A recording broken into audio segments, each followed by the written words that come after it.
ზე როგორც მოგეხსენებათ შეერაღებულ ძალებში მიმდინარეობს გუნდური თამაშები გორგასლიანი. აღნიშნული თამაშები დაიწყო ოქტომბერში და დასრულდება დეკემბერში. თამაშები მოიცავს რამოდენიმე სახეობას. დღევანდელი ხელჩართული ბრძოლაც არის ერთ-ერთი შემავალი ამ თამაშებში. საკმაოდ საინტერესო ტურნირი გამოვიდა.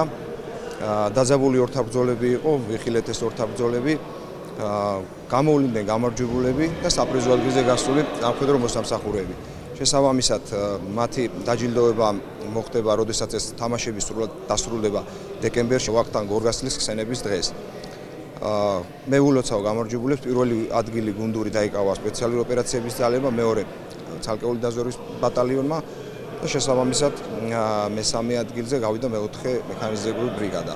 ფრიდოლის ინსტრუქტორები გავარჯიშებდნენ ჩვენ დღევანდელი დღისთვის შეიარაღებული ძალების შეჯიბრებისთვის და დღეს მოვიპოვე გამარჯვება პირველი ადგილი, იცით ვარ გახარებული და კიდევ მინდა გავაგრძელო ეს წარმატება.